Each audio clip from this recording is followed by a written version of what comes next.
Morning, and welcome to the Duke and Dutch podcast show live. Still figuring it out. My name is Duke. This is Dutch. It Hello? is a beautiful Wednesday, May the 14th.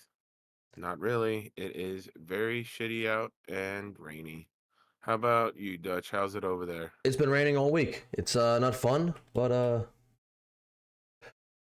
Definitely gonna have some nice vegetables in my garden after this week, though. I'll tell you what, they're growing nice. They're getting fed real well. I'm gonna have to cut my grass, which I hate to do. It's so we got a pretty good show for you. We have a lot to cover. There are the Trump tariffs in China, which are working out well for America. We have the DNC ousting Vice Chair David Hogg. He's like I think the shortest sitting person who's ever had the DNC chair. But we'll get into that a little more. And we want to talk about Hasan Piker, who has been detained when he was coming back into America from France for platforming terrorists. But first, we're going to get into a very interesting topic. We found a certain subsection of immigrants that the left refuses to have. They do not want them. Leftists, when the refugees are white South Africans and not slave labor to feed them ethnic food. And obviously, you can see Homelander is not very pleased with that. This has been a story that's been going on for a little bit. There's apartheid going on in South Africa. There's being a confiscation of land from white farmers. And there is a bit of a disparagement about how they're saying, well, white farmers own most of the land. But I don't know about you, Duke, but we live in Pennsylvania. If I go a mile in any single direction, I will find farmland. It's just how it is here, and I guarantee you all those farmers own more land than me. And why? Because they needed to grow crops. Now, is that exactly what's happening here? I'm not sure. I don't, know the whole makeup, the rigmarole of South Africa. But but obviously these 49, I believe it's 49 refugees that have come in has completely blown apart the Democratic Party. They no longer want the immigrants. So, and to explain this to you is this very reasonable man right here who's going to explain to you why this is racist.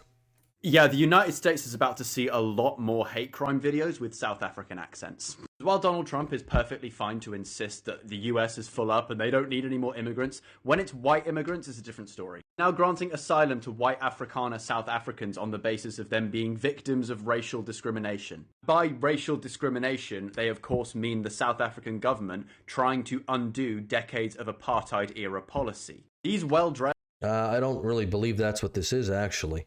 I believe that they are taking out South African farmers who, they probably do own a majority of the land. I'm not going to dispute that. But farmers anywhere do own more land than regular people. They have to because, they have to grow crops.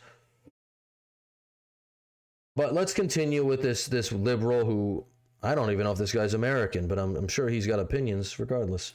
Well-fed, hyper-westernized white South Africans are not victims of anything. These are just white people who spent generations benefiting from an apartheid system that was designed to favor them. And I'm aware of the dispute that the white Afrikaners have with the South African government over the use of farmland. Thanks to generations of apartheid, the white Afrikaner farmers own 78% of the farmland in South Africa, a country which is 80% black. These white Afrikaners are not oppressed, right? They got all of that land as a way of keeping wealth in white communities and away from black people. Now that the South African government is making efforts to undo that inequality, and these white people now have to share the same land...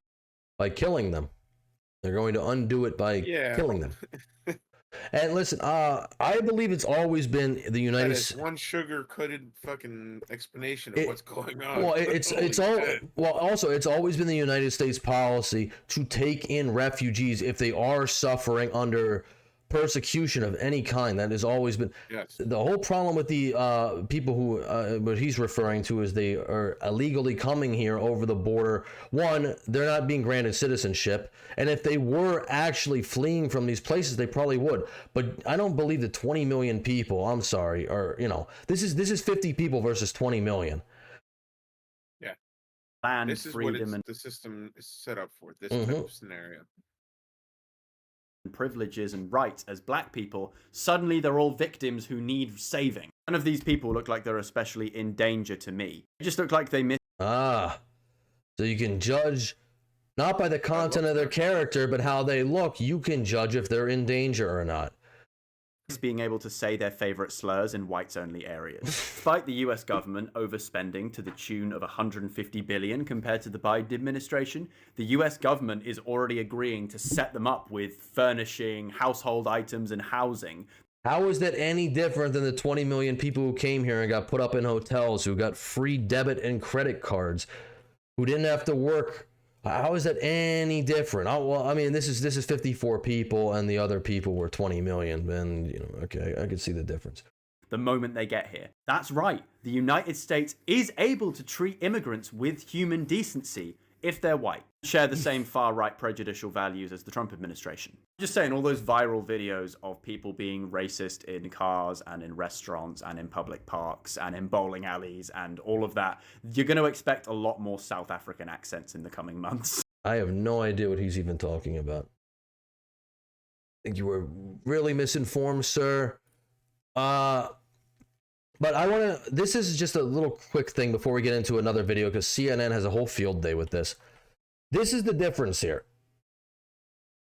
We have, these are the people who are coming in from these South American countries. Yeah. I mean, this is a horde of people, I would say.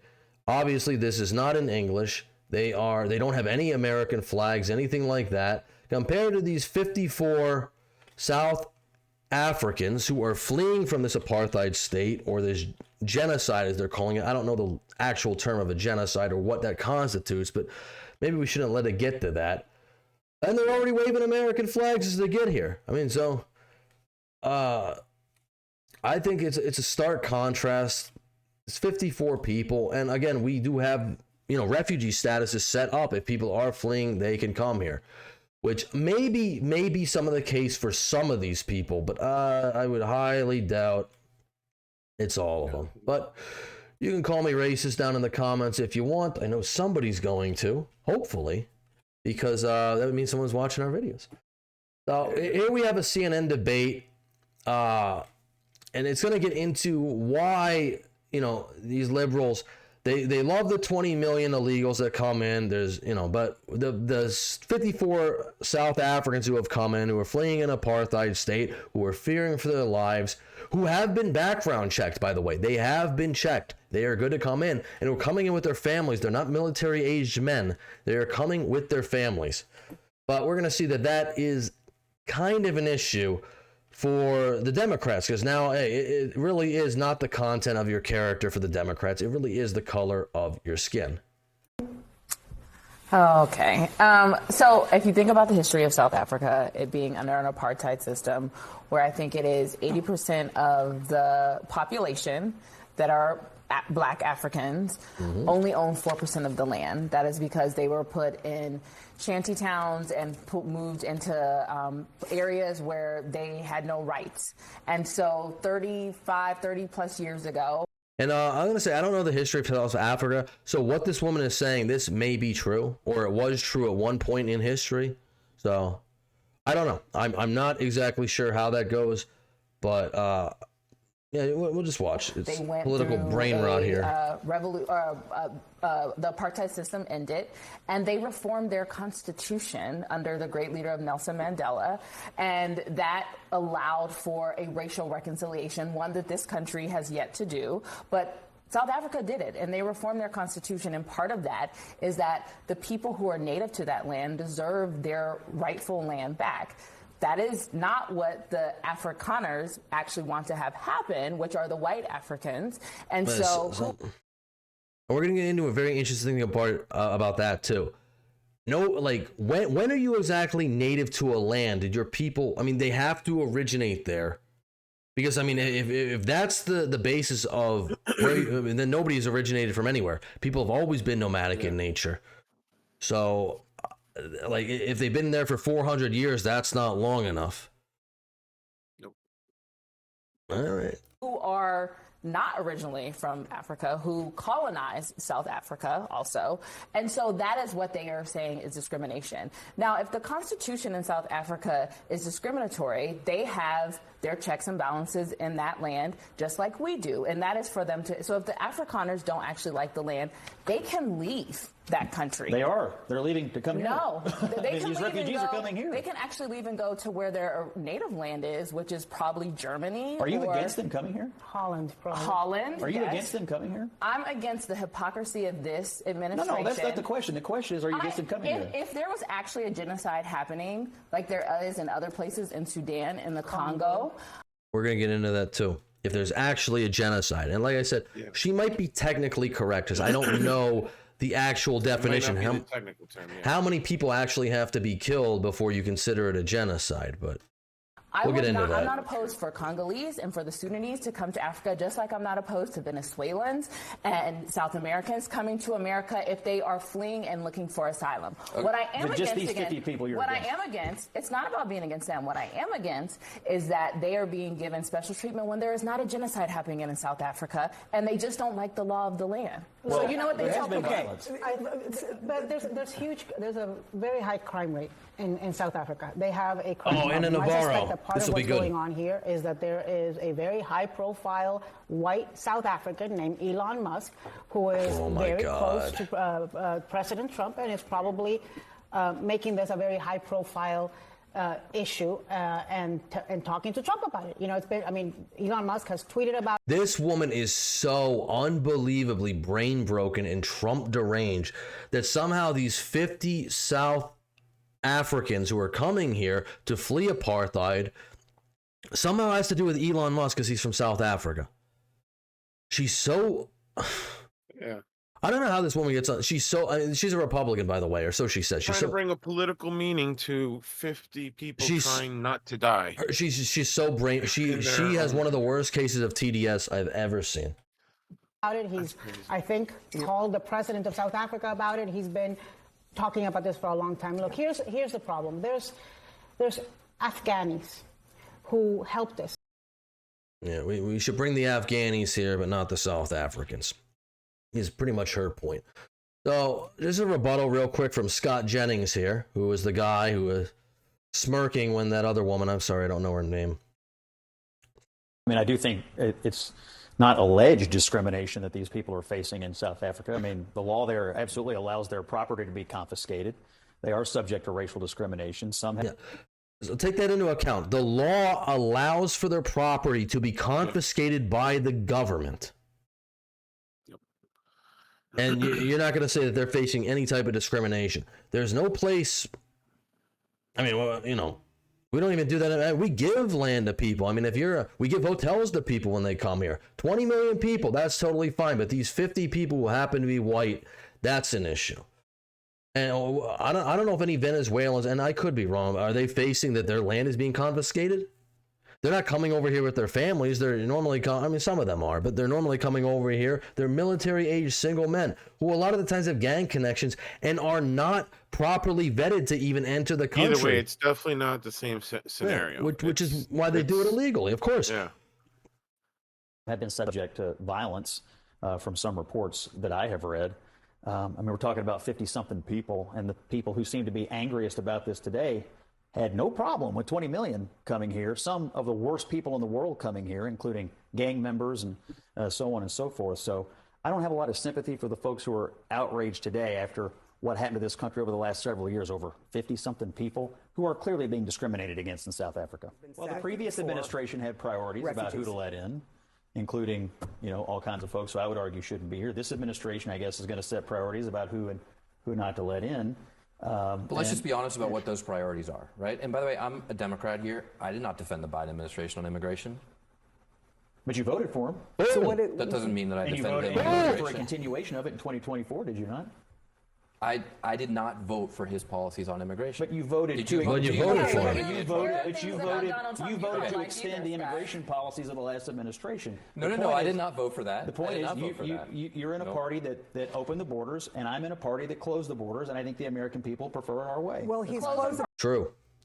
I don't know what they pay Scott Jennings, man, but they should double it. Scott Jennings is the only rational person on here, and he goes up against 5 liberals every single night, and he just smacks them around. I mean, and just hear what like, oh, well, I didn't vote for that. I'm like, well, yeah, well, you did. You technically you did. Yeah, you did. This is what President Trump has to say about the white farmers getting their land taken away in South Africa. Killed, and we don't want to see people be killed. Now, South Africa leadership is coming to see me, I understand, sometime next week. And, we're supposed to have I guess a G20 meeting there or something. But we're having a G20 meeting. I don't know how we can go unless that situation's taken care of. But it's a genocide that's taking place that you people don't want to write about. But it's a terrible thing that's taking place. And that is true. The mainstream media does not really want to cover this. No. Yeah. Imagine if this was any other type of genocide with any other type of race or skin color. It'd be front page news. Yeah. Oh, and why is America not doing something about it? Well, I guess we're starting to That's now. what it would be. I'm not saying I don't think we should get involved in South Africa, really. But No. if there are refugees fleeing apartheid, then yeah, I think they, just like I would say if it was proven anywhere else in the world, but it's not proven. There's not 20 million people fleeing from somewhere. A lot of these people, they come from, we don't even, and they're not vetted. They're not vetted. These people were all vetted before they came here. Yeah. So it's completely different. And oh, Duke, you're like halfway off camera. You know that?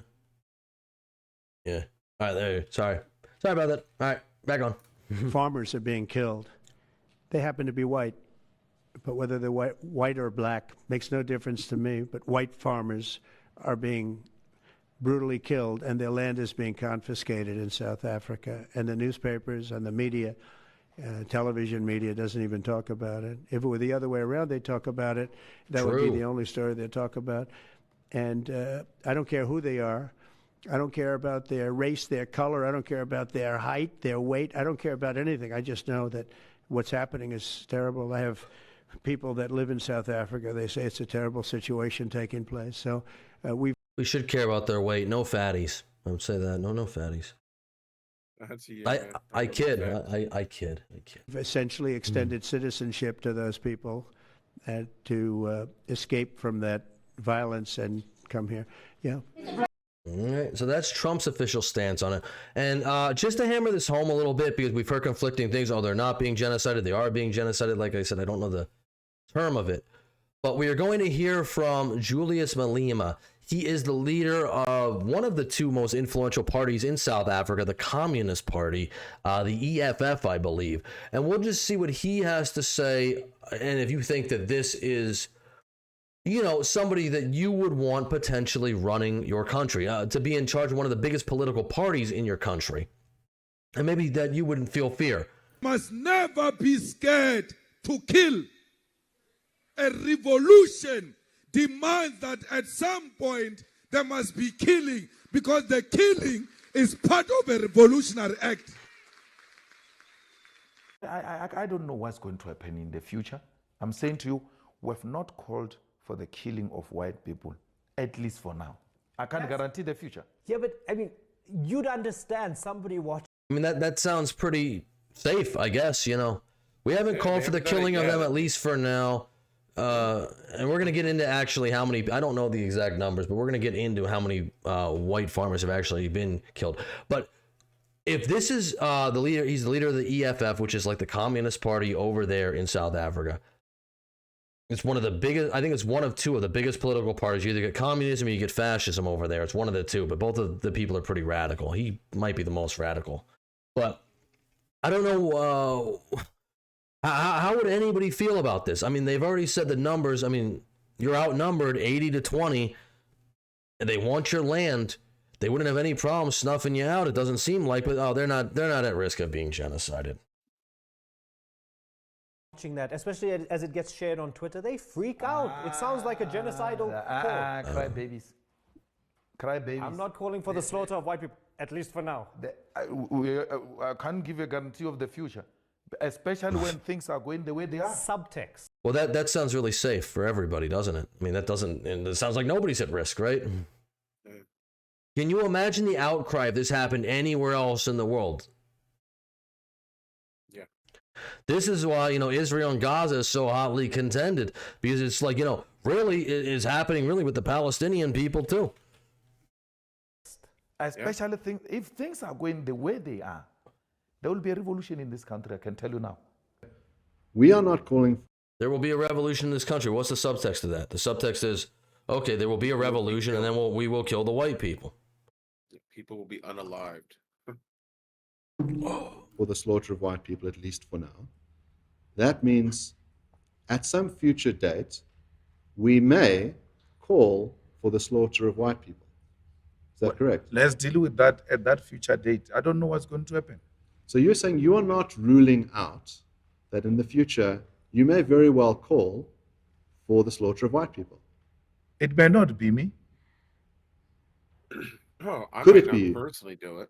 Yeah, so I think we get the point here. It's like this doesn't seem like a great place to live when you're going to not be judged on the content, but you're going to definitely be judged on your skin color and probably killed. And you know what? They have an incentive to do it because they want the farmland. And the government has put, prescriptions pretty much into place, right? You can take the farmland at any time. So, again, South African leader will not condemn genocide of whites, which he's been saying this. He's been a member of parliament since 2014, makes it clear he will not condemn murder, but not if it, or he, oh, yeah, this is an interesting clip. It's 9 seconds, we'll play it. I'm willing to condemn murder, more than willing, but not of white people. Yeah, so right there, it doesn't sound like it's very safe to be there if you're white. And of course, the Democrats are saying, well, listen, hey, we can take in 20 million illegals from South America, and we don't have to vet them. But if we vet 50 people from South Africa, now we've gone too far. This is an invasion here. It's absolutely, I never thought, we were talking about this the other week. I was like, I never thought I'd see immigrants that they didn't want. But I guess I'm just not paying attention close enough, because that is definitely a thing now. So these are crosses along a road in South Africa.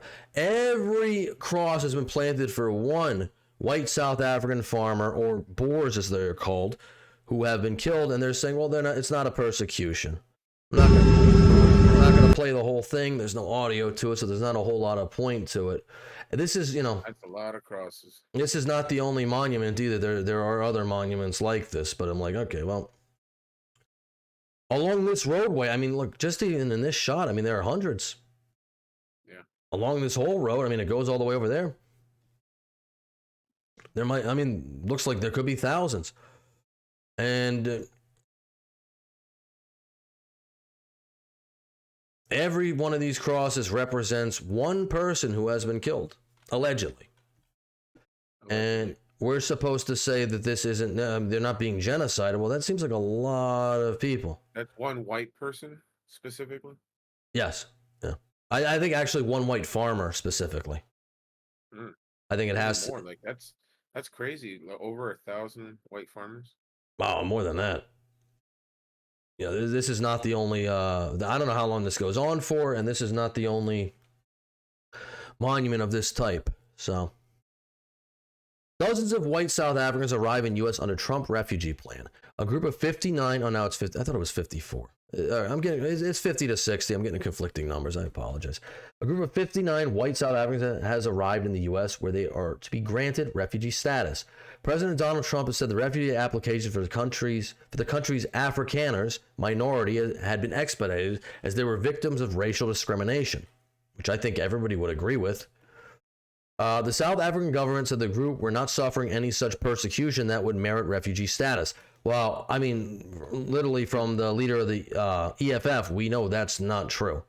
And also from what's been taking place there, they can get their land confiscated at any time, so that's not true either.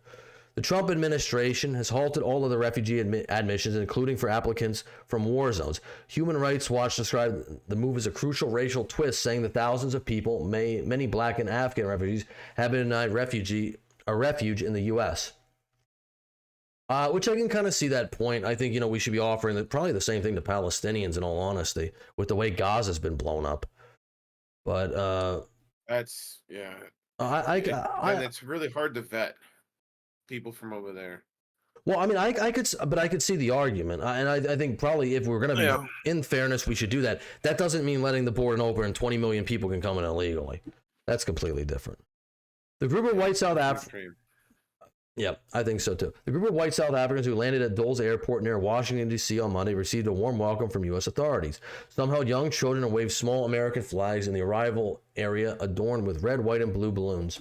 The processing of refugees in the U.S. often takes months, even years, but this group has been fast-tracked. UNHCR, the United Nations Refugee Agency, confirmed to the BBC it wasn't involved in the vetting, as it usually is the case. Asked directly on Monday why the Afrikaners' refugee applications have been processed faster than the group, Trump said they're being genocided, essentially. Farmers are being killed. They happen to be white, but whether they're white or black makes no difference. So, we've pretty much... Yeah, we saw the clip. Yeah, we've kind of come to this conclusion already. But... Oh, no, I can't play that. All right, I wanted to play that real fast, but I guess I can't. Oh, I have that clip already. I'm sorry. I'm ahead of myself. So these are the people who came over. 50-some people. They're already holding American flags.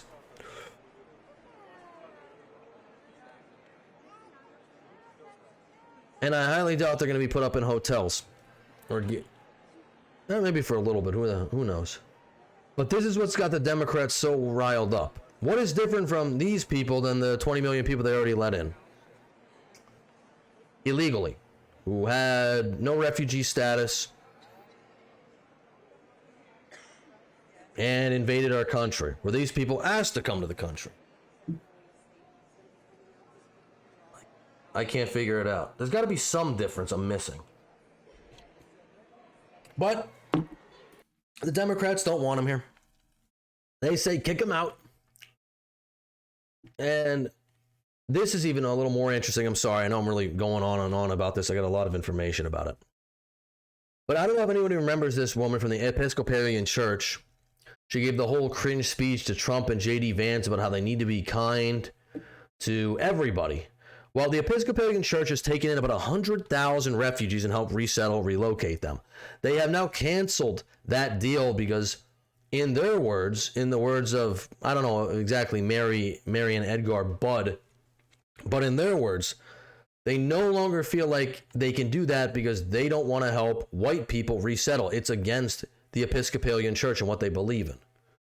And if nobody believes me, here is, I don't know, looks like a priest from the Episcopalian Church. Oh, a bishop, Sean Rowe, is going to spell it out for you. We can't be ourselves in the Episcopal Church and take the step of resettling white Afrikaners from South Africa. Our church has a long commitment to racial justice and reconciliation. Clearly not. Because clearly you're judging these people automatically by the color of their skin. Because they're Afrikaners specifically, they won't do it. Well, because it's because they were colonizers. But look, exactly because they're white people. Everybody's a colonizer. If you're white, nobody else is a colonizer. That never happened. Did they ever refer to China's dynasties? Were they colonizing? No. Or the Mongolians? Were they colonizers? No. Egypt. Egypt. Well, the Ptolemies might have. Yeah, they might have done that, but that's No, there's plenty. I'm just saying, this colonize, Spaniards. Last time I checked, Spain did a lot of conquering. But anyway, let's get back on. And should we be switching topics? We still got more on this. And we have historic ties. Yeah. This is the end of it. South Africa. Desmond Tutu is a part. It's pretty much the Episcopalian Church, which has helped 100,000 refugees, refuses to help these 50 because they're white. Which I think this church, honestly, should be stripped of its tax-exempt status. Whatever contracts it has with the government need to be shuttered. Because, again, this is racial discrimination. You can help 100,000 people, but you won't help anyone who's white. I don't know how this church got so woke, but, they got female bishops, and which is, I'm not super... I thought bishops aren't supposed to be... No, they're not. I'm not exactly. an expert. No, I'm not either, but, there are not supposed to be female bishops. But, this is a woke church, so they are making up the rules as they go, which, is a very big, I'm not religious. I've gone through the whole religious ceremony and stuff like that. But the whole problem is you either follow it because you believe it or you don't. You can't just change the rules to what you want it to be. It doesn't work that way. I wanted to just end on this point, and then we're moving on. I swear. I know we've been talking about this subject for like half an hour. So I had a lot. Every time I looked something up, I was like more and more and more stuff. Remember, folks, white South Africans don't belong in South Africa even after 400 years. White American invaders in America, even after 500 years, don't belong in America.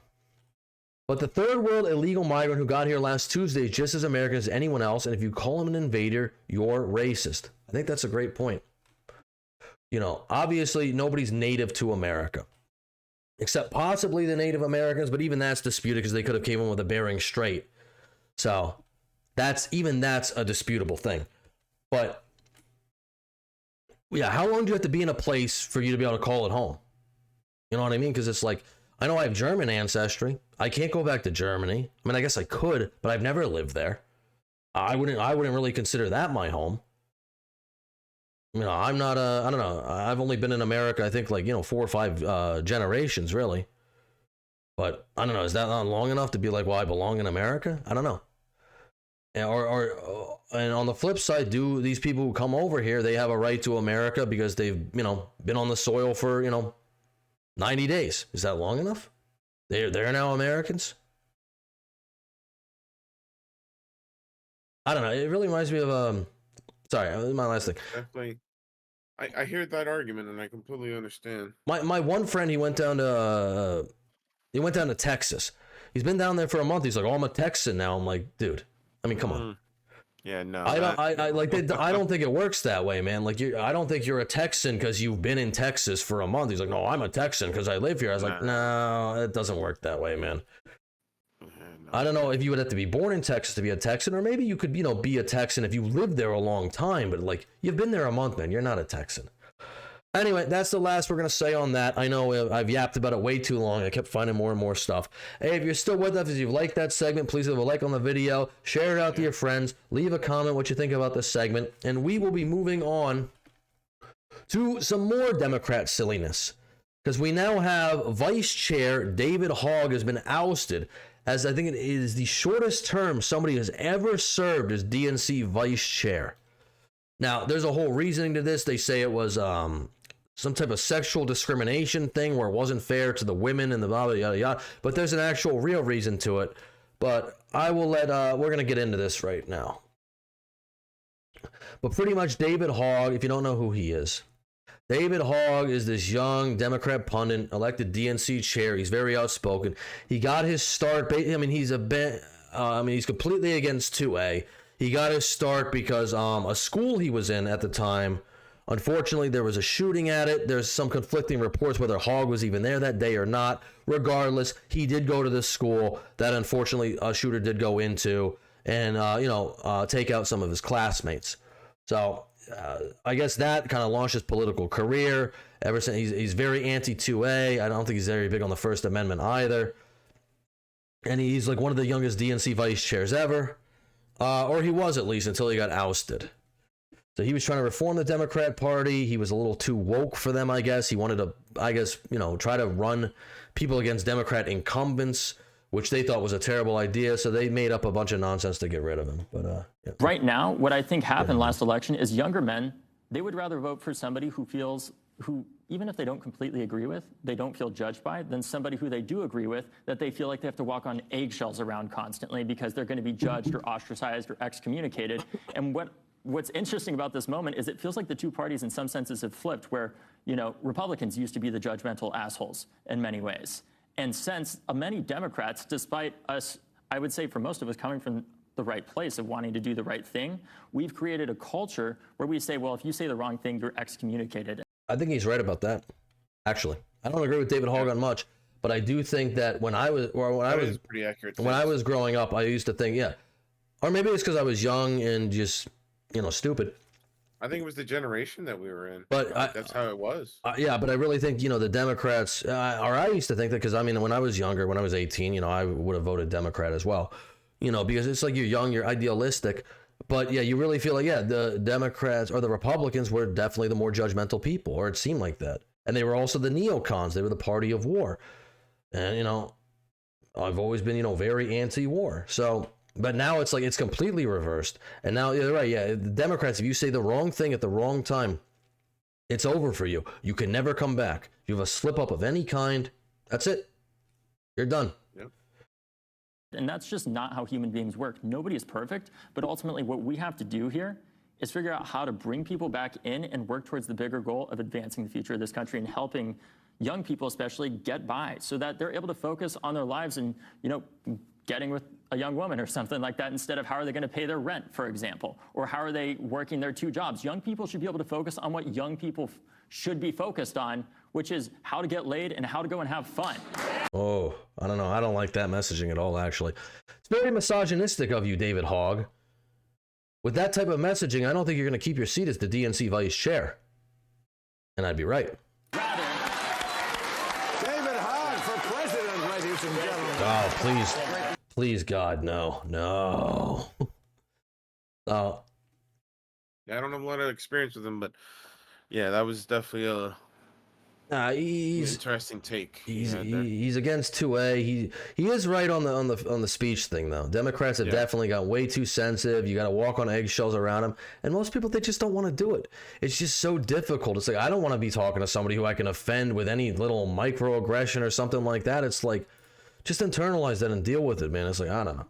So this is Jesse Waters, Charlie Kirk. They're going to respond to this message. How nihilistic, and also how dismissive of all the concerns that young Very people loud. are feeling right now. The Democrats, the last couple of years, and Hogg is half right about this, they have lost young people, especially young men. When I go to these college campuses, though, they don't just want to have more degeneracy or debauchery. They're looking for something greater, something higher. They're in the pursuit of something good and true and beautiful. Remember, if you're on a college campus right now, the very young people that we at Turning Point USA are winning over, large in part thanks to President Trump, you suffered under the lies and the deception. Which Charlie Kirk is right. If you watch Charlie Kirk 5 years ago and you watch him now people used to gather just to heckle this guy. Now people gather to cheer him. So he really has done a pretty good job of going to college campuses and making a whole cultural shift, or at least getting people in the mindset of thinking about things differently. And I think, honestly, that's really kind of what's opened up people more so to the Republican Party. It's what's opened me up to it more, is they just seem a lot more open and honest than they have been in the past 20 years. Where the Democrats, oops, sorry, I hit my mic, are just a lot more closed off. They're a lot more judgmental. They're a lot more, they're a lot more extreme. I mean, there's a right, you're on the left side, your right side. There's a right that is, that you can only go so far right, as I would say. But, the left, there is no far. Like you can keep going left forever. There is no limit to how far left you can be. With a lot of the political views, I mean, yeah, I guess I don't know. There's a good mix on both sides. No, but that's why I always have a hard time picking one or the other. But that's why I never really do. What I'm saying is you can only get so conservative till you kind of like hit the wall with it. But liberal, you can get as liberal as you want. You know what I mean? Yeah, that's very very broad political views on the left side. That's for sure. Of COVID, of wearing a mask while you shower, of the 9th booster shot, of the hyper-policing of every pronoun and every syllable that you say. And they want something greater than that, not something darker and something that is rooted in a cynical worldview. And David Hogg is so dismissive of young people that want to have a mission, that want to have meaning, that don't just want to pursue what makes them feel good, but instead young people increasingly want to do good. This is also why we're seeing young people go back to church. According to Axios, a story just a couple days ago, church attendance is going up large in part thanks to young Gen Z men. David Hogg is selling a very dark worldview, and we are going to embrace one that lifts people up and one that is rooted in eternal principles. So I kind of half agree with Charlie Kirk there. I don't know if David Hogg's selling a dark worldview or maybe a nihilistic one. I don't know about a dark one, but I do agree that a lot of people want some purpose and they want some meaning in life. And I think a lot of people are really desperate for that. Yeah. No. And I think the age of everyone, like, oh, it's your young years, just party. Like we realize that's fun, obviously by experience, but at the same time, it was not the best course. The younger you are when you really got your head aiming at the right goal, the better for yourself because you build what you strive for. I just think it's a lot more difficult now, and I think like there's so many The whole world's so many factors to that. You know, our grandparents didn't have to worry about credit scores. You know, our grandparents, they could buy a house for, $10,000, and people go, that's a lot more money. Okay, I get that, but like the interest rates were pretty much lower. Like my everything was different. The whole lifestyle was just totally different. My grandfather, he worked at a textile mill. My grandmother never worked. My other grandfather, he worked at Raytheon. His wife never worked. They were able to have very good lives just off of, like, it's not like that anymore. It's just now you need a 2-income household, or you need some type of thing that can help you propel you to get that second income. It's going to be a lot more difficult. People are going to have to be a lot smarter, a lot savvier. And I'm not sure if it's like, really, you should sacrifice your teenage years to just go into the workforce and start doing it. Some people will, but it's just, there's got to be. You can still have fun and be financially fiscal.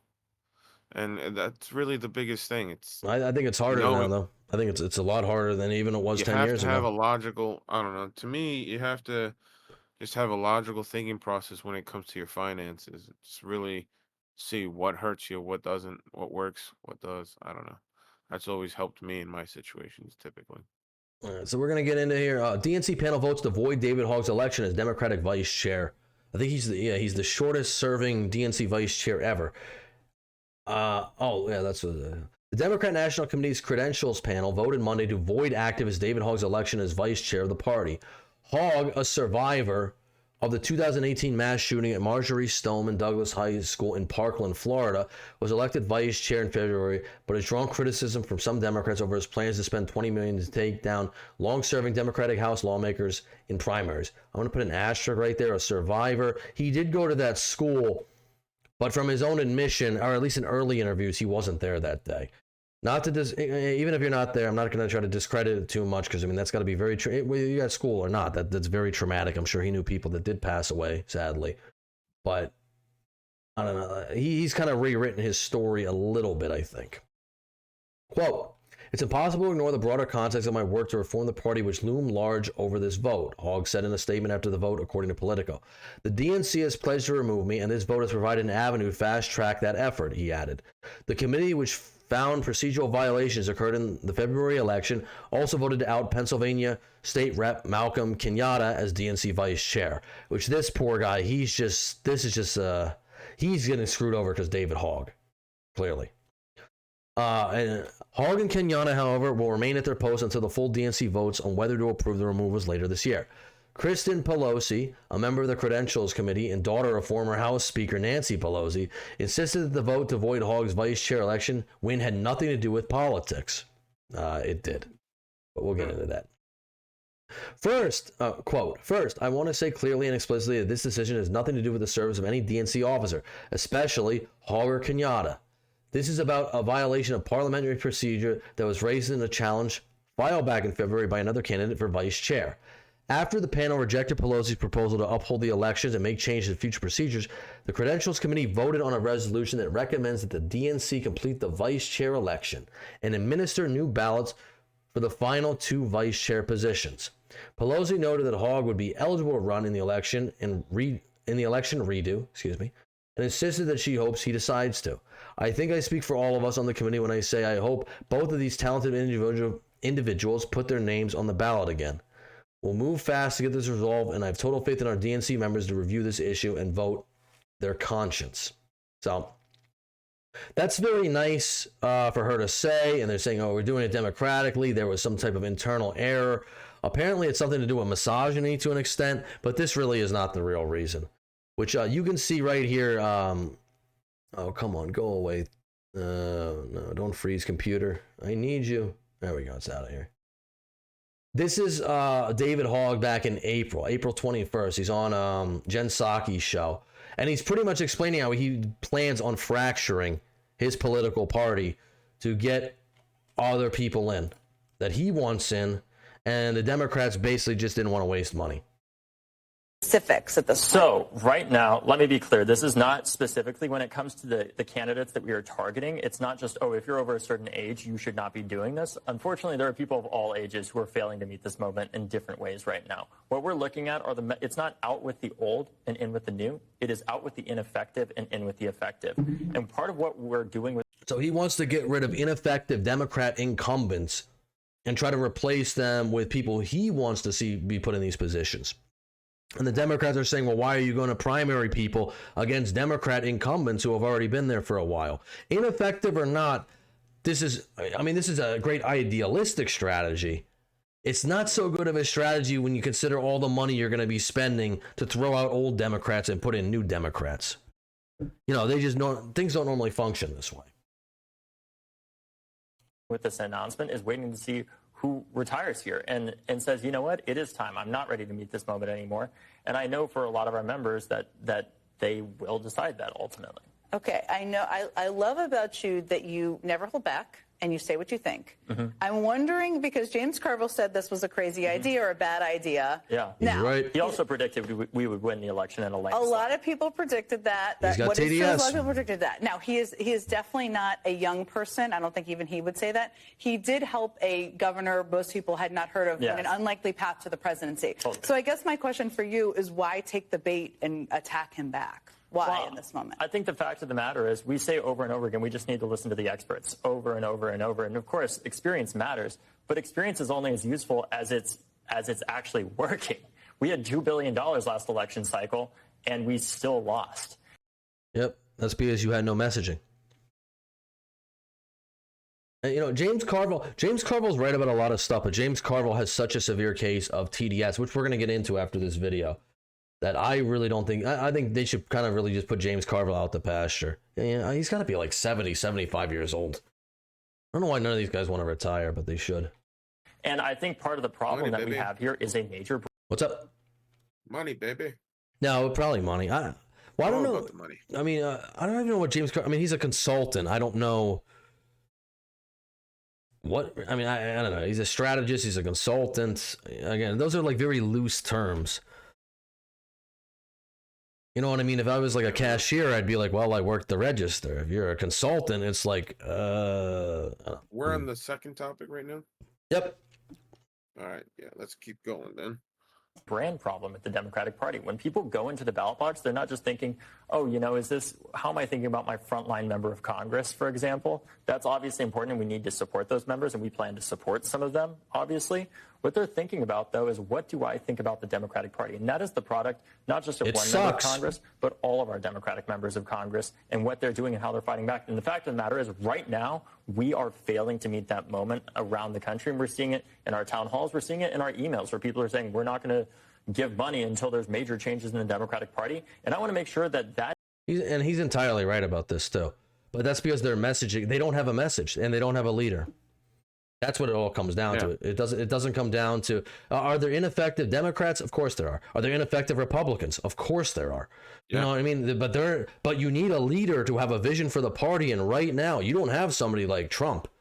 You guys don't. I mean, the best person you have is really like Gavin Newsom. And I mean, he might try to run. That's possible. But I don't think like he's ruined California. I mean, he's destroyed it. And he's really AOC, Bernie Sanders, Bernie Sanders, I think he's an independent. He's not actually really a Democrat, although he pretty much is. He's like, what, 70, 80? Yeah, he's too old to run. He's like, he's older than Trump and Biden, I believe. He's in his 80s. So that is used productively in safer seats to build the strongest party that we can, because it's not just enough to be the party that is not Donald Trump. We have to be a party that actively is working to provide a better vision than Donald Trump. And right now, I feel like we're lacking that in many senses. And our young people are uniquely positioned to be able to meet that moment right now. He's right on the nose. I mean, one of the things that's really inspiring is that's it. He actually understands what's wrong, but he's going about it in the wrong way. We're going to just try to, they don't want to spend money to oust incumbent Democrats, to put in different incumbent Democrats. The party only has so much money. And then you're going to, how is that messaging look? Well, I've been a loyal Democrat for 10 years. I've been in this position. Well, we're going to get rid of you because we don't feel like you're effective, and we're going to try to replace you. It's like this guy, I don't know. He's idealistic, I guess. Not gonna get the votes.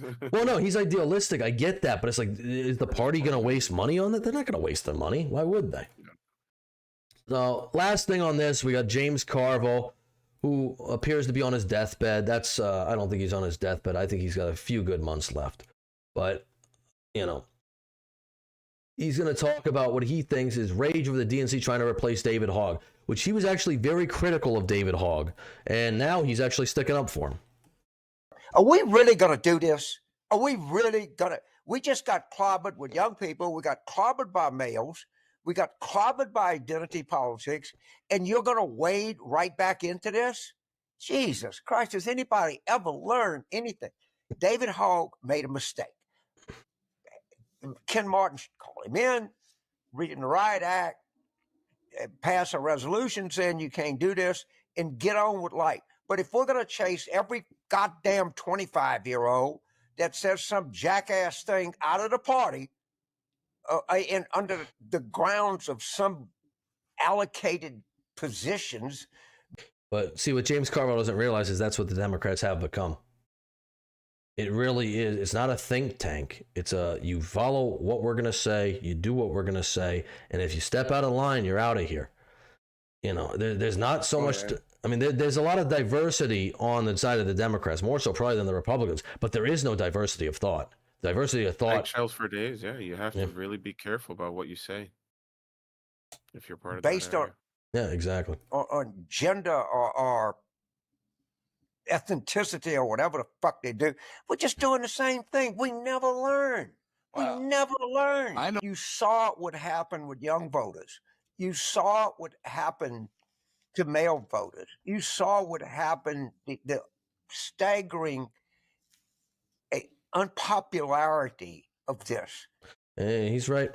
They are trailing with young voters, especially young men in particular. I think they lost black voters, they lost Hispanic voters. They pretty much on every core demographic or any trackable measurement of people, by they're losing, and they're so overly sensitive about it. It's like you got to find messaging. You really do. I don't think what David Hogg is doing is correct. And James Carville's actually come out and said, no, I'm really not okay with that. But you got to have something, and right now you don't have anything. So that's a huge issue. But let's move on from there. The DNC vice chair, I hope they keep infighting. It's better for Trump. It's better for the Republicans. I hope they don't get organized until 2032. So we're going to move on from that. We are getting into our first slop commentary with Hasan Piker. Oh, right before we do that, again, just want to preface, please leave a like on the video. Oh, yeah. Leave a comment down in the comments and share it out to your friends and family, or even people you don't like. You can share it to people you don't like too. We're not really particular about it. Make sure to let us know. Yeah. Make sure to let us know what you thought about that last segment specifically. All right, we are going to talk to now about Hasan Piker. Oh, Hasan Piker, sorry. Who is reeling and is a little scared, I would say. He's a little scared guy because he has been detained coming back into the U.S. from France, probably because he's openly supporting terrorism.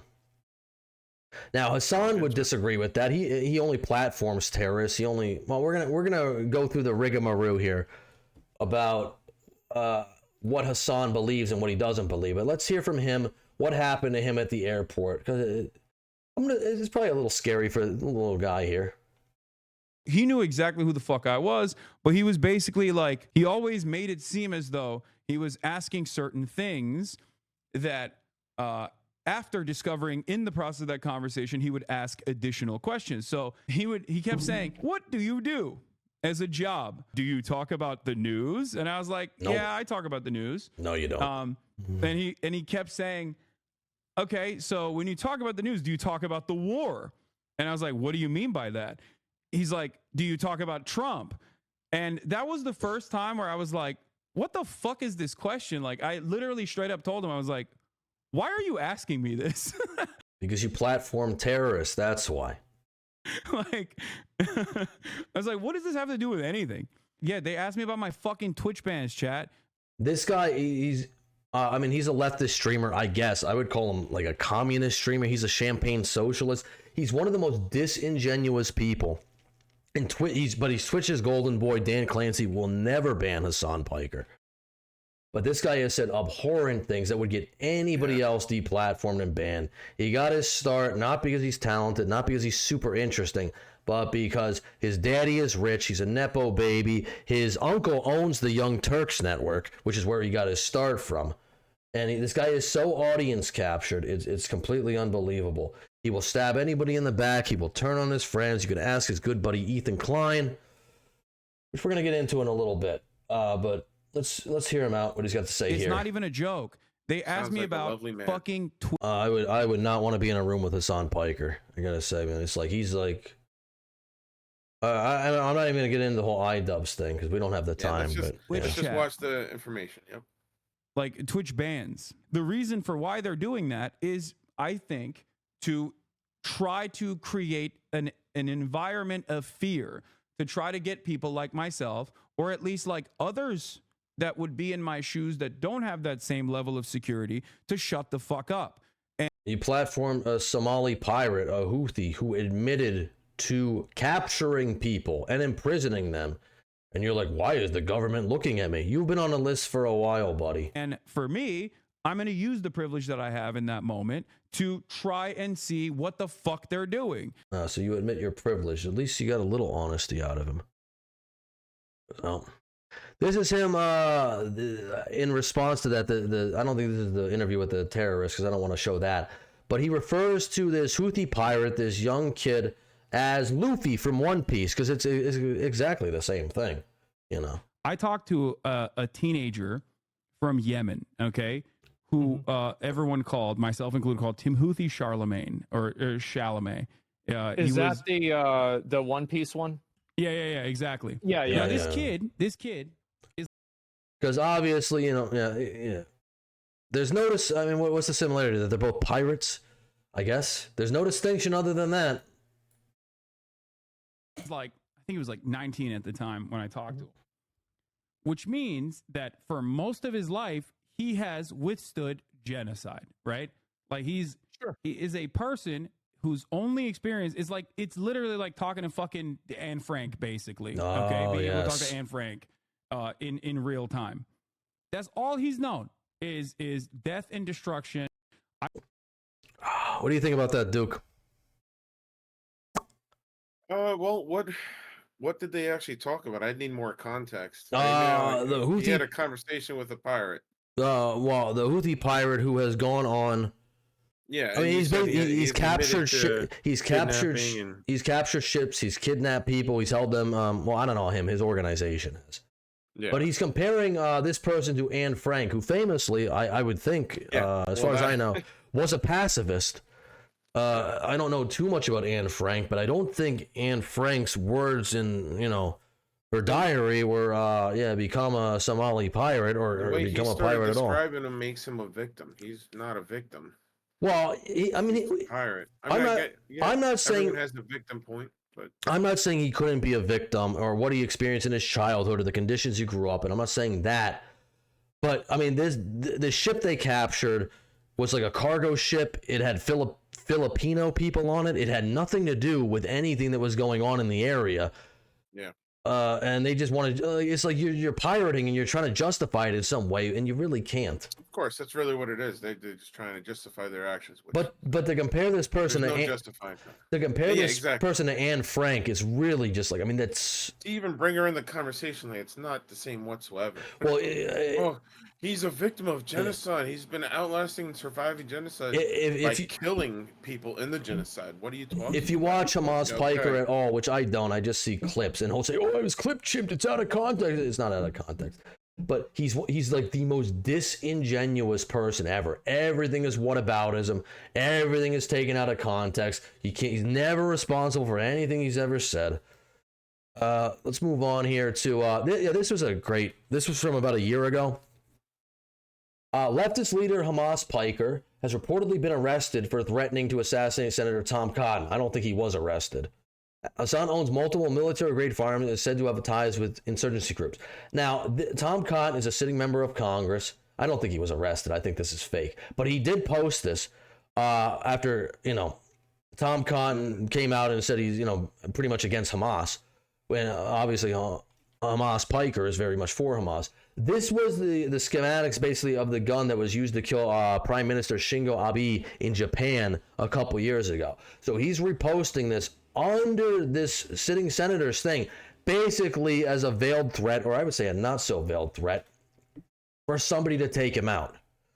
And this guy's wondering, why am I being held up at the airport? I don't understand. It's like, I don't know, man. Maybe, I'm all for free speech, but this is like, I would consider this a veiled threat. I really would. Yeah, you're definitely insinuating something. So here he is talking about Dan Crenshaw. Obviously, he doesn't like Dan Crenshaw. And on that note, I don't disagree with him because I'm not a huge fan of Dan Crenshaw either. I think he's like one of the biggest rhinos around, but not for the exact reasons Hamas Piker doesn't like him. But let's see how he respects our troops, because Dan Crenshaw, he is a war hero. He did go and serve, but that won't matter to Soft Hamas power Piker. is the exact same as hard power. Soft power, embassies, diplomacy, exact same thing as military bases. I can't do this. I can't do this. Guy has the understanding of foreign policy of like a 12-year-old. What the fuck? What the fuck is wrong with this dude? Didn't he go to war and like literally lose his eye because some mujahideen, a brave fucking soldier, fucked his eye hole with their dick? Isn't that how he lost his fucking dumbass eye? Because he got his fucking eye hole fucked? Is there truth to that? No, I don't think there's any truth to that. He's just making up things because, I don't know, or maybe, I don't know if Dan Crenshaw's ever gone into specifics about how he lost his eye. I have no idea. I know he lost it when he was in war. But, this guy, he seems completely normal. He doesn't seem like he's unhinged at all. This is one of the biggest Twitch streamers. One of the biggest Twitch streamers, by the way. And I bet he's going to say brave soldier again, watch. By a brave soldier? I watched the clip beforehand. The terrorists are the brave soldiers. The Americans who went over and fought, they're the bad ones, Yeah. Didn't he learn that there's a difference between like military bases and diplomacy? Yeah, so Hamas Piker has no idea what he's talking about. I think one more clip from him. This is from the same interview where he's going to flip out. America deserved 9/11, dude. Fuck it. I'm saying it. That is someone who is extreme. Oh, yeah. Oh, this is a borrowed clip from the iDubbbz thing, where iDubbbz is going to defend that. We're not going to get into iDubbbz. Oh, no, I'm sorry. Anissa Joma's husband. We're not going to get into Anissa Joma's husband. I'm not going to respect him enough by calling him iDubbbz anymore. But we're not here for that. I don't know if I even want to play this or not. This has nothing really to do with him getting detained. This is just his like crash out, somebody animated with Ethan Klein. You think I should play it? I mean, it's not really relevant. Yeah, I think we could skip it. Yeah, at this point, let's speed up a little bit. I do like the tiny head part though. We've already shown his aptitude and his thinking process. We don't need more evidence of it. All right, so yeah, basically, liberal loudmouth streamer Hasan Piker claims he was detained by U.S. immigration officials. Champagne socialist streamer Hasan Piker, hey, I use that word, claims U.S. immigration officials were trying to detain him permanently, which I highly doubt, when they allegedly stopped him for questioning after he flew from France to Chicago over the weekend. They straight up tried to get something out of me that I think they could have used basically to detain me permanently. Piker recounted in a 40-minute live stream saying agents were peppering him with questions about his feelings about Hamas, which, again, he's an open Hamas supporter. He regularly, not regularly, he doesn't regularly platform terrorists, but he has platformed terrorists in the past. I don't want to get my words twisted here. I kept repeating the same statement over and over again. I kept saying, I'm on the side of civilians. I want the endless bloodshed to end. If you're going to, I'm a pacifist. I want wars to end. Well, clearly from his previous statements, we know that's not true. During the stream, Piker, who has cheered both Hamas and Houthi terrorists on his platform and repeatedly called Israelis inbred, portrayed himself as bravely stonewalling the agent's questions. And a little context to the Ethan Klein thing, which maybe I should have played. Him and his best friend, or maybe not his best friend, but good friend, they had a podcast together. They split up over this whole Israel-Palestine thing. And it wasn't that Ethan didn't agree with Hasan on 90% of the things. It was that he didn't agree with him 100% of the things. And he wouldn't completely condemn the people who were living in Israel. So this guy is an extremist. He's not really about, it's either his way or the highway. I could see why people would be detaining him. The far-left streamer 33, who boasts more than 2.8 million followers on the live streaming platform Twitch, is known for espousing repugnant viewpoints, including that it doesn't matter if grapes happen on October 7th. He denies that happened too. That there were no grapes ever happened on October 7th. There is no evidence of that. And you got to ask him if it happened or not. Because even if a woman comes out and says it, even when she was taken captive, released a year later, that can't be believed. But he knows. He knows better. Piker claimed U.S. Customs and Border Protection detainment as part of a campaign to create an environment of fear in an attempt to silence voices of dissent. Nothing I've done online is illegal as of now, he said. Laws may change in the future, and they might actually start prosecuting speech, which I do fear is the goal of this administration. But so far, everything I've done is fully protected under the First Amendment. I would agree with that. I would, but if you're going to say that you can platform terrorists and openly support them and have them on to spew their rhetoric and that you're not going to get investigated, I would say, no, that's definitely warrants an investigation. That warrants a stop by TSA. You know what I mean? Enough suspicion to at least do some investigation, because he's teetering on that fence, on that borderline. Well, he does. Ever so close. He openly supports terrorism. He does. Yeah. And he platforms terrorism. So, and I don't know. I don't know enough about it. Is any of that exactly illegal? Probably I'm not. sure it's frowned upon at the very least. I don't think it's criminal. Probably not if you're not. Yeah, if you're not calling for violence, probably not. But it's like, and then you're like, well, why would I get investigated? You have a ton of reasons to be investigated, man. You have a ton of reasons for these people to pull you up. Yeah. Not a favor to this government. Okay. It's not too hard to figure out. I think they did. Quote: I think they detained me because they know who I am. They wanted to put the fear of God into me, not knowing that I'm a stubborn Hamas supporter. And that's not going to work at all.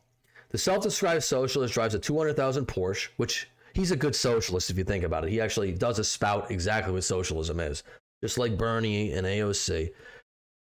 The self-described socialist drives a $200,000 Porsche, makes millions of dollars a year spewing invective like his famous claim that America deserved the 9/11 attacks, and lives in a multi-million-dollar home in West Hollywood.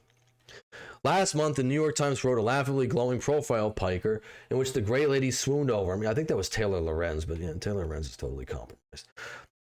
During the 2 hours Piker said he was detained, he claimed he was worried CBP agents would confiscate his phone and laptop, though neither item was seized.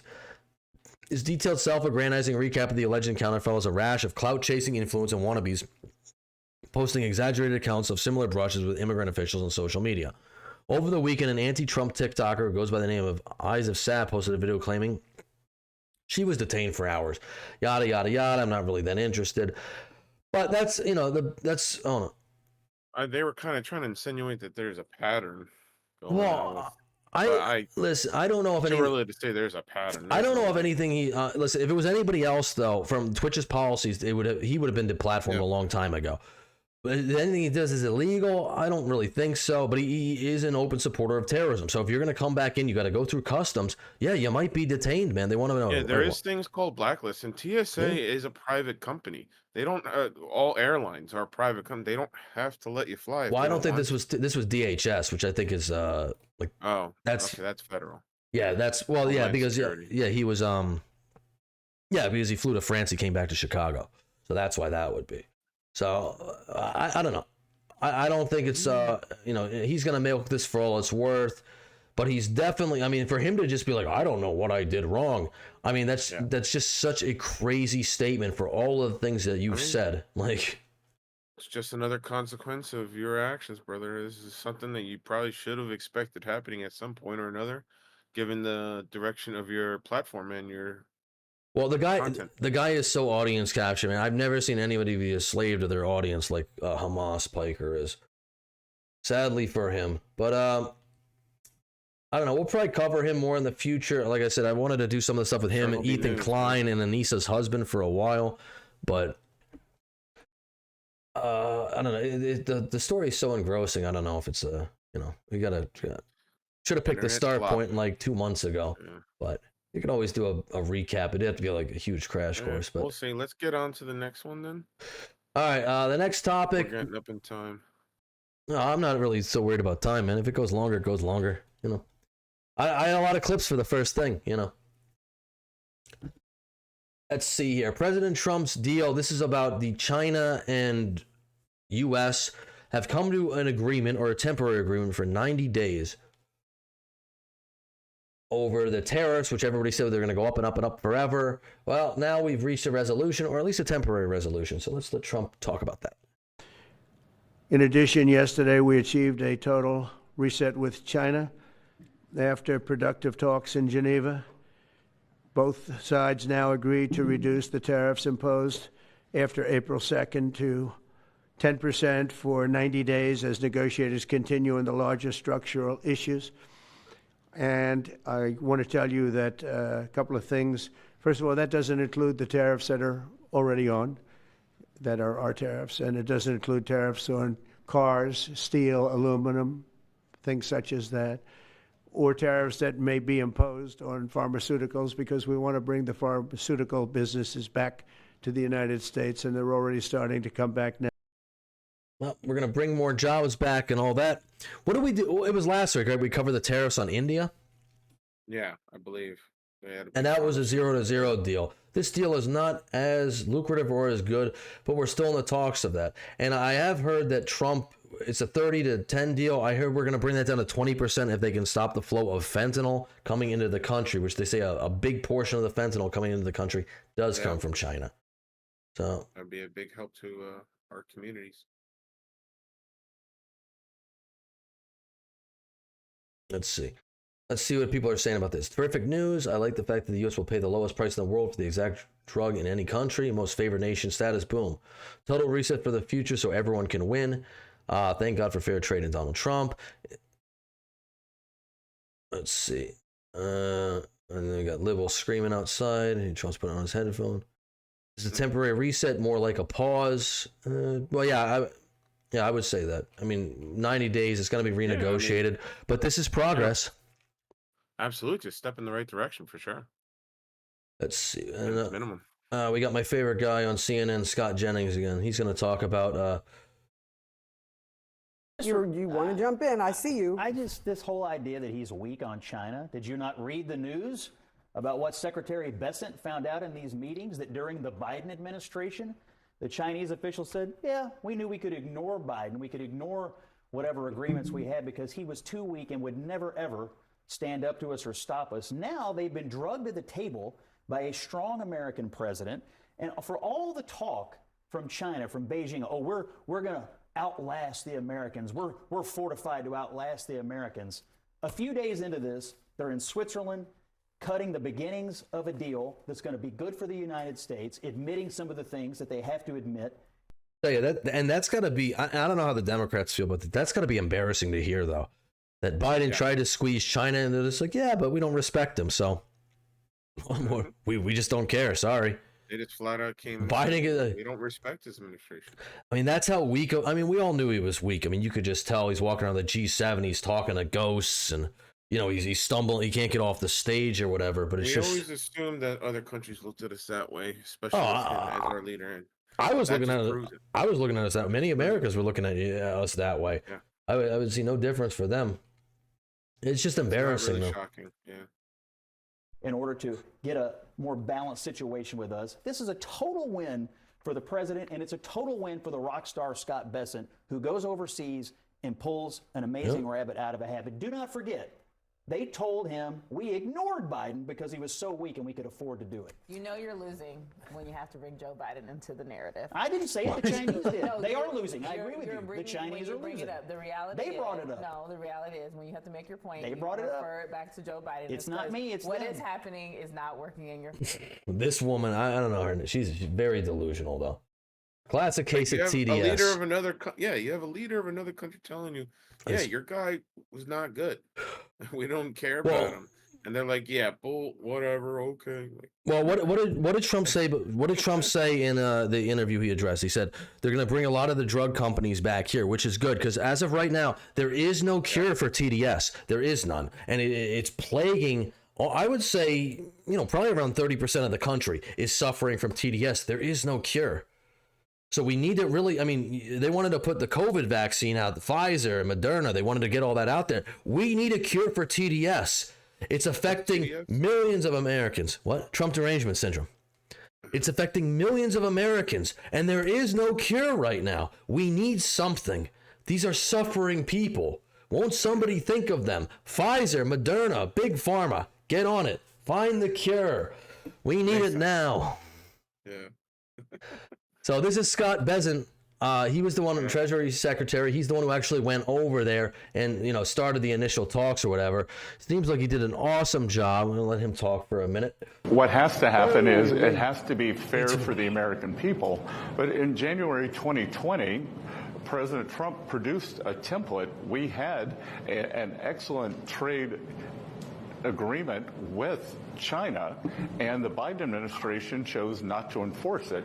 The Chinese delegation basically told us that once President Biden came into office, they just ignored their obligations. So, we already have a large framework. Not surprising, but it is embarrassing. The other thing to remember here, Jonathan, is that this is a pause down to 10%. The April 2nd level for China is 34%. So we will be working to see where their final reciprocal number ends up. And the negotiations are a combination of tariffs, non-tariff trade barriers, currency manipulation, and subsidies of labor and capital. So the Democrats are saying, if you go by any of the Democrats, they're saying this is a fold. This doesn't really matter because, this is only a 90-day pause, yada, yada, yada. And, okay, to some extent, I would agree with that. But, hey, we got something so far. It's 90 days. There's no telling what's going to happen in the future. I'm guessing China's going to come back to the table. They're going to try to negotiate this deal. If we get the tariffs down to zero, that'd be great. But we got to see. That'd be ideal. We don't know yet. So, from ABC News, as Trump would say, fake news. Inflation eased after Trump's Liberation Day tariffs defying fears. Consumer prices rose 2.3% in April compared to a year ago, cooling slightly from the previous month and defying fears of an inflation surge in the aftermath of President Trump's Liberation Day tariffs last month. And that's a whole nother thing. The stock market right now is soaring, which apparently, when the stock market goes up under Joe Biden, well, that's all Joe Biden. It goes up under Trump, well, he didn't do anything. But yeah, it's nothing to do with it. But everyone was saying that all these tariffs are going to lead to massive inflation, and so far they haven't. And it's not. No. Yeah. The reading, which marked the lowest inflation rate since 2021, matched the economists' expectations. Egg prices fell 10% in April compared to the previous month, offering some relief for shoppers, data showed. Still, egg prices stand much higher than they did a year ago. Let's give it a little more time. I think Joe Biden killed like 100,000 chickens. Or like something like that. It's like, an insane amount of chickens because I don't know what they were doing, but because of salmonella scare or something. Yeah, we're gonna have to. Well, that might take a little time to fix, but we are going in the 10%, going in the right direction. By contrast, gasoline prices dropped 12% over the past year. The nationwide average price of a gallon of gas is 3.15. AA data shows, which I've actually noticed that my gas has gone down. Yeah, mine's gone down by at least 20 cents. I think mine's about 30, 40.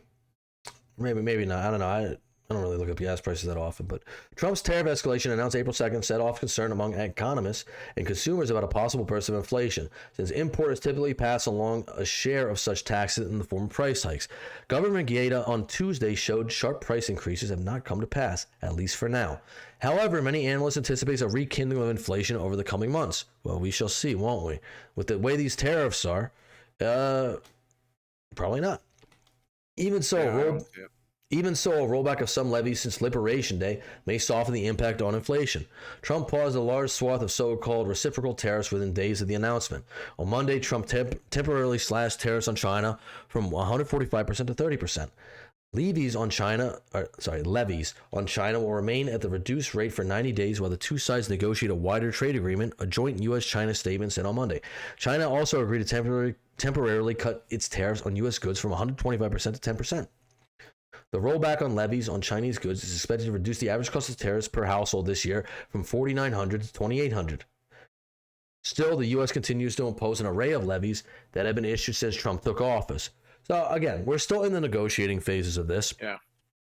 It's not a 0-0 deal, but I do think there's also some part of it is also that he really wants something done with fentanyl, which I think a lot of it, or so it's suggested, a lot of it is coming from China. And honestly, you're going to get a lot of these. This is one of those updates of progress. It's some of these countries, we can get these tariffs done in one meeting.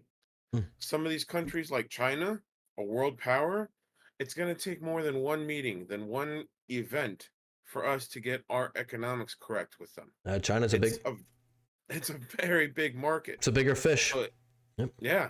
I am not surprised that it's taken a little bit longer. I'm not surprised at its complexity. It's going to happen.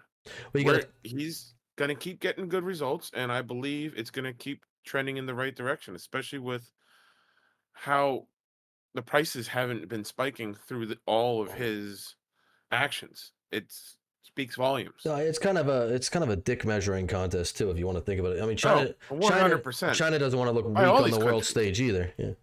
But China has the exports really to kind of like put the squeeze on us, and Trump's not taking it.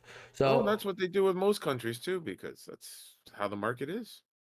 So we got 90 days. I mean, we'll see where this is going to go. Hopefully, it goes in the right direction. I think it probably will. But we'll have to see what China wants to do. And I'd be more surprised if it didn't. Yeah. But the most important thing, which is going to lead us into our next thing, which is our closing thing. We just got a little bit about Trump meeting with the Saudi Arabian prince. But we're respected on the world stage again. People want to come to the table. They want to meet with Trump. Nobody's ignoring Trump. And that's what Scott Jennings just said too. I mean, Biden issued these, types of, deals, these tariffs, and they just said, we don't want to listen to Biden. We don't have to. And the same thing really is with Saudi Arabia here with the Crown Prince. You can actually see here, I'm going to read you from Benny Johnson here. Shout out to Benny. Yeah. And this tells stories. This tells a lot about how the world looks at us. Biden flew in and got greeted. Yep. Yeah, it does. Biden flew in and got greeted by a local Saudi official and their interns. Joe had to travel to the Crown Prince, who did not shake Biden's hand. And I believe this is actually protocol, that he's not supposed to meet you on the tarmac. But Trump lands in Saudi Arabia, and the Crown Prince is waiting for him with the entire royal court for a full military procession. The Crown Prince personally escorts Trump to the royal palace and then announces $1 trillion in business investments in the USA. I think he's wrong on that. I think it was 600 billion, but I got a clip on that then. Let's just watch this. I don't know the exact amount. Quite a lot though. Yeah. Let me turn this down. I can't play the Titanic.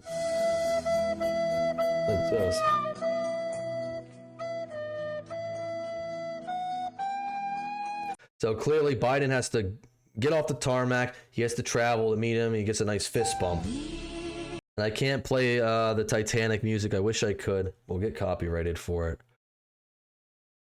But it's just, you can tell it's a totally different atmosphere. Trump is met at the tarmac, extends his hand to shake it, and he goes through the entire stages of, meeting with everybody around and all that. That's well, you read it right in the description. What's the difference? Maybe a proposed billion-trillion-dollar deal, multiple trillion-dollar deal. Money talks, business talks, and guess who's better at it? Well, I believe Trump. this. I believe he proves this it over and over again. I believe on the world stage. I think the Saudis also, they made a skit about Biden and Harris too. They did not like them at all. They were laughing at him and stuff like. It's like, I don't disagree. It's like, people used to make fun of Bush, man. You remember in Comedy Central, you used to have like Little Bush or whatever. People used to be like, Bush was kind of dumb. It's like, man, Bush was we don't see news and media from other countries. I know there are some outlets out there that do publicize that and put that out there, which is always interesting to see other countries' feedbacks on this. But it's not surprising. Other countries just did not respect the Biden administration. It really was just that simple. Well, I didn't respect the Biden administration. I'm from here. So. Yeah. All right, and this is Trump. He's in Saudi Arabia. He's signing a deal. It's not the most exciting clip. You can see he's working vigorously with that pen. Trump, he's got one of the oddest signatures I think ever. Have you ever seen Trump's signatures? It looks really weird. Like, I just like... My daughter has it in her room. Oh, really? Yeah, got a signed letter from the president. Ah, very cool. Fun fact, anybody is eligible to do that. You just need to write a letter to... So as we the watch address. this, we'll see if we get a comment or two in a moment. The Saudis have pledged Trump 600. Will send a letter to your child. Might be worth something someday. So, let me just go back here real quick. Or two in a moment. The Saudis had pledged 600 billion, and the president said, "I challenge you to take it to $1 trillion." Let's and we'll see whether or go. not that's the case. Further down the week in the United Arab Emirates. The Saudis are also, like, it's like one of the richest countries in the world, like by far. Oh, it's not even comparable, yeah. And you know why that is? Especially to a lot of their It's because Alexander never went into Saudi Arabia. He took out the entire, the entire bit of Little Asia. Never got to Saudi Arabia. He died of, well, nobody knows what he died of. Typhus or poison or... Poison. That's my money. They have made a $1.4 trillion commitment to invest that amount of money over a period of 10 years here in the United States. So as we said from the beginning, this is business, Dana. The agenda is now, what business, are they investing in? That was kind of what I was wondering about the context of that. I wonder if it has to do with oil. I'm not sure if that's been revealed yet. Probably somewhat oil, but I think they're trying to get away from being so oil dependent. They do have some of the richest oil reserves in the world, but I don't know. We shall see. But this is a big step from where we were with Biden to where we are now with President Trump. It's business today. It is business with an undercurrent of national security. I want to pick up on one thing that Hugh Hewitt said. And also, like I said, I think that Saudis are trying to hold the Olympics in 2032 or 2036. Yeah. So they're trying to believe that revamp has their to be world image, and I think this will probably go a ways to help that. Something that I certainly learned as my time in the White House as well, which is countries that trade together and do business together tend to get along very well. And there you have the photograph of President Trump and the Crown Prince of Saudi Arabia. I forget his name. Mohammed bin Salman, I think it is. Forget his name. I'm sorry, Crown Prince. Don't know your name. I think it's Mohammed bin Salman. Salman bin Muhammad. I believe that. Yeah, it's one of those. Well, anyway, like I said, that wasn't the point of this segment. The point of it was the Trump trade tariffs. But this is just to show, hey, we're making moves on the world stage. Trump is back in power. People seem to. I mean, a $600 billion investment. I mean, that's pretty big. Now we got trade deals with Saudi Arabia. We got trade deals with India, China. Yep. Got trade deals on trade deals on trade deals. Some big names. Along with many other more smaller ones. So. It's definitely looking up for the U.S. economy. Yeah, absolutely. Oh. Like we stated earlier, inflation, I like it. All right, so that right there is what we got for the show. Again, if you like what we're doing so far, I think I got some topics for next time too. I want to cover Hannah Dugan, the woke judge who was helped with the escorting out the illegal immigrant who is now going to be charged. We're going to cover that. Also, the P. Diddy case will be wrapping up its first week in court. Ooh. I said, ooh. Oh, yeah. Oh, yeah, there's a lot of stuff to talk about with that, so we're going to cover that as well. And again, if you enjoyed the video, if you're still watching, which I know this is our longest episode so far. Like I said, I had a lot of clips for the first thing. Sometimes I get a little too ADD about a topic, but please leave a like on it, share it out to people you like, or share it out to people you don't like. That's also totally valid. And leave a comment down below what your favorite segment was, what you like what we did. If you hate us, if you really want to see us never do it again, you can comment that too. That also helps. All right, Duke, you got anything else to add as we're looking at this beautiful rainbow over this waterfall? Yeah, like always, thank you for joining us. Catch you on the next one. Thank you very much, and yeah. Later.